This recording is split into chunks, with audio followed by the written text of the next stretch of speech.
दोस्तों, भारत हमेशा से ही देवी देवताओं का किसी स्थल रहा है। हमारे देश का इतिहास कुछ इस तरह का है कि हमेशा से यहाँ पर देवी देवताओं का बहुत ज्यादा महत्व रहा है। हम किसी भी काम को शुरू करने से पहले भगवान का आशीर्वाद लेते हैं और यही वजह है कि हर 2 कदम पर हमें किसी न किसी भगवान का मंदिर यहाँ जरूर मिल जाता है। दोस्तों, वैष्णो देवी के बारे में तो आपने सुना ही होगा।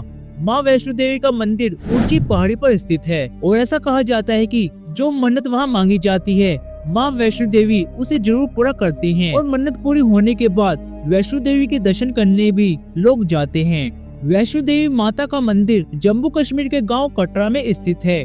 कटरा से आगे यह यात्रा ऊपर पहाड़ों की तरफ जाती है। ऐसा कहते हैं कि माता का बुलावा जब आता है तभी इंसान माता के दर्शन करने पहुंच पाता है।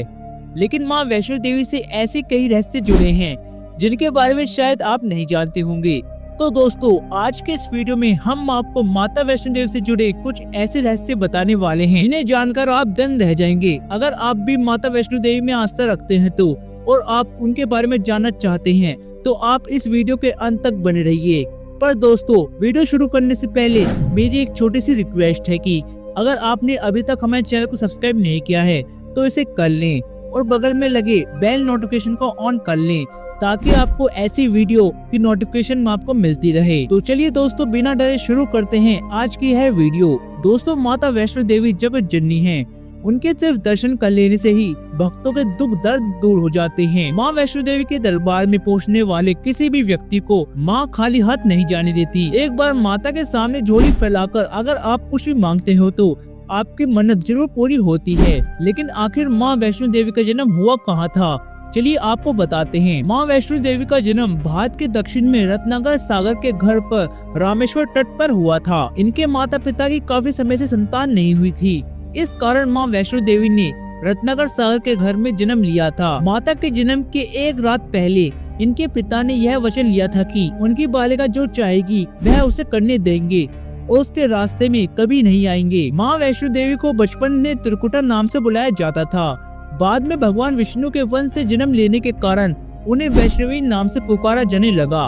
रत्नाकर सागर के पुत्री को जब 9 वर्ष की उम्र में पता चला कि भगवान विष्णु जी ने राम जी के रूप में जन्म लिया है, तब उन्होंने राम को पति के रूप में अपनाने के लिए तपस्या शुरू कर दी। सीता हरण के बाद जब राम जी और त्रिकुटा के पहले मुलाकात हुई तब त्रिकुटा ने राम जी से अपनी इच्छा बताई। मैंने इस अवतार में पत्नी का व्रत रखने का वचन लिया है। मेरा विवाह सीता से हो चुका है, इसलिए मैं आपसे विवाह नहीं कर सकता। जब त्रिकुटा ने राम जी से बहुत ज्यादा आग्रह किया था, राम जी ने कहा कि लंका से लौटते समय जब मैं आपके पास आऊंगा तब आपने अगर मुझे पहचान लिया तब मैं आपसे विवाह जरूर कर लूंगा। श्री राम अपना वचन पूरा करने के लिए जब लंका से लौटते समय जब भगवान राम की माया के कारण उन्हें नहीं पहचान सके, त्रिकुटा के दुख को दूर करने के लिए श्री राम ने कहा कि देवी, आप त्रिकुटा पर्वत पर सब गुफा में जाकर मेरी प्रतीक्षा कीजिए। कलयुग में जब मेरा अवतार होगा तब मैं आपके पास अवश्य आऊंगा। तब तक हनुमान जी आपकी सेवा में हाजिर रहेंगे। इस प्रकार भगवान राम की आज्ञा का पालन करते हुए माँ वैष्णो देवी आज भी उनकी प्रतीक्षा कर रही हैं और भक्तों के दुख दर्द को दूर कर रही हैं। ऐसा कहा जाता है कि वैष्णो देवी का मंदिर का निर्माण लगभग 700 साल पहले श्रीधर द्वारा किया गया था। वो बहुत ज्यादा गरीब थे, लेकिन उनके माता वैष्णो देवी में बहुत ज्यादा भक्त थे। ऐसा कहा जाता था कि एक दिन माता ने उनके सपने में दर्शन दिए और कहा कि उनके लिए भंडारा कराया जाए। माता वैष्णो देवी को समर्पित इस भंडारे के लिए श्रीधर ने सभी को न्योता दिया था और इस भंडारे को करवाने में लोगों ने खूब मदद की थी, लेकिन वो मदद कम रही। भंडारे के दिन नजदीक आ रहे थे और श्रीधर अपने सिर को दुख देते हुए सोच रहे थे कि कैसे भंडारा हो पाएगा। इस चिंता में उन्हें सिर्फ देवी माँ से चमत्कार की उम्मीद थी। भंडारे के दिन बुलाए गए सभी लोग ब्राह्मण की छोटी सी कुटिया में बैठ गए। इसके बाद भी कुटिया में काफी जगह बच्चे बैठे हुए थे।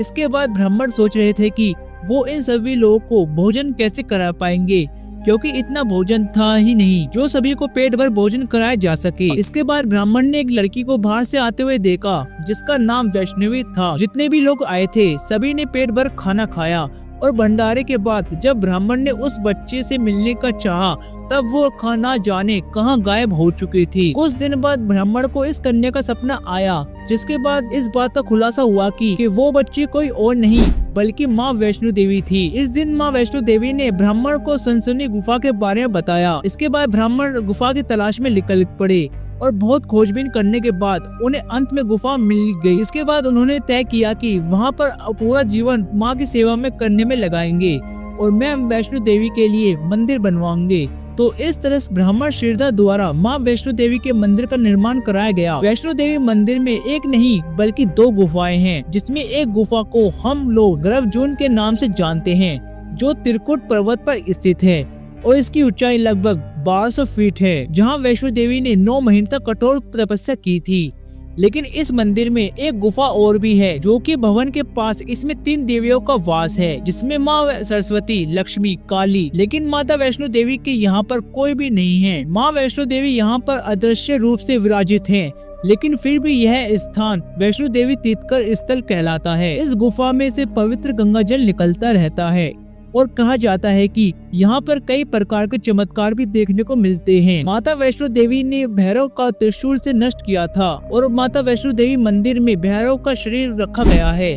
त्रिशूल से भैरव को मारते वक्त भैरव का सिर और त्रिकुट पर्वत पर जा गिरा, जिसके कारण वहाँ पर भैरव मंदिर का निर्माण हुआ था और तभी से भैरव का शरीर माता वैष्णो देवी के मंदिर में है। कहा जाता है कि अपने व्रत के बाद भैरव को अपनी गलती का पश्चाताप हुआ था और उसने माँ से क्षमा मांगी थी। माता वैष्णो देवी जानती थी कि उन पर हमला करने के पीछे भैरव का प्रमुख उद्देश्य मोक्ष प्राप्त करने का था। उन्होंने भैरव को पुण्य जन्म से मुक्त किया और साथ ही उसे वरदान देते हुए कहा कि मेरे दर्शन तब तक पूरे नहीं होंगे जब तक मेरे बाद तुम्हारे दर्शन नहीं करूंगे। इस मान्यता के अनुसार आज भी माता वैष्णो देवी के दर्शन करने के बाद लगभग 3 किलोमीटर की चढ़ाई करके और भैरव के दर्शन करने के बाद उनकी यात्रा सफल मानी जाती है। कहा जाता है कि महाभारत का युद्ध आरंभ होने से पहले श्री कृष्ण ने पांडवों को देवी माँ की आराधना करने के लिए कहा था और उनके आराधना में पेश होकर यह मन दर्शन थे वो वैष्णो देवी ही थे। जब देवी प्रकट हुई तब अर्जुन ने एक शौत के साथ उनके शौत करना शुरू कर दिए थे। ऐसा कहा जाता है कि पांडवों ने सबसे पहले कल कंडोल और भवन में देवी माँ के प्रति श्रद्धा में मंदिर का निर्माण किया था। एक पहाड़ पर त्रिकुट पर्वत से कटकर और पवित्र गुफा की तरफ 5 पत्थरों की संरचनाएं बनी हुई हैं, जिन्हें 5 पांडवों ने ही बनाया था। गुरु गोविंद सिंह जी ने माता वैष्णो देवी के मंदिर का दौरा किया था जब वो पूर्व मंडल की यात्रा कर रहे थे, तब देवी माँ के मंदिर गए थे। यह देवी माँ के मंदिर में जाने वाले एक ऐतिहासिक व्यक्ति का सबसे पहला दौरा था। यह भी कहा जाता है कि स्वामी विवेकानंद जैसे प्रमुख संतों ने भी माता वैष्णो देवी के मंदिर का दौरा किया था और बुद्ध देवी राजस्थान की वैष्णो देवी मानी जाती हैं। उनका रूप माँ कल्याणी का है। राजस्थान का एकमात्र पहाड़ी इलाके में माउंट आबू में नेकी झील में निकट एक ऊंची पहाड़ी है, जहां माता का भव्य मंदिर बनाया गया है, जहां पर भक्तों का मेला लगा होता है। कहते हैं कि यह राजस्थान की वैष्णो देवी हैं, जिनमें लोगों में बहुत आस्था है। ऐसा बताया जाता है कि माता के दर्शन करने के लिए यहाँ प्राकृतिक रास्ते का इस्तेमाल नहीं किया गया है, वो अलग से बनाया गया है, बल्कि यहाँ आने वाले भक्तों की भक्ति देखते हुए, श्रद्धालुओं को देखते हुए 1977 में इस रास्ते को बनवाया गया था। तब से लेकर आज तक माँ वैष्णो देवी के दर्शन के लिए भक्ति इसी रास्ते से की जाती है। लेकिन यह प्राकृतिक रास्ता नहीं है, बल्कि ऐसे बनाया गया है। वैसे तो माता के दर्शन करने के लिए हमेशा यहाँ पर भक्तों की भीड़ लगी रहती है, लेकिन जब नवरात्र होते हैं तब यहाँ पर भक्तों की भीड़ 10 गुना हो जाती है। माता के दर्शन करने के लिए लोग दूर दूर से आते हैं और उनकी एक झलक पाने के लिए ऊंची पहाड़ियों से चढ़ने से भी नहीं कतराते। नवरात्रि में वैष्णो देवी मंदिर की रौनक कई गुना बढ़ जाती है। माँ वैष्णो देवी का मंदिर 5वां सबसे अमीर मंदिर माना जाता है, जहाँ पर हर साल लगभग 500 करोड़ राशि भक्तों द्वारा दान की जाती है। तो दोस्तों, अब आपको पता ही चल गया होगा कि आखिर क्यों माँ वैष्णो देवी का महत्व हमारे देश में इतना ज्यादा है। उम्मीद है आपको आज की हमारी ये वीडियो पसंद आई होगी। अगर आपको वीडियो पसंद आई हो तो इसे लाइक करके और सभी भक्तों के साथ इसे शेयर जरूर करें, जिसमें उन्हें भी वैष्णो माता के बारे में यह जानकारी मिल सके। कमेंट में एक बार जय माता दी जरूर लिखना। धन्यवाद।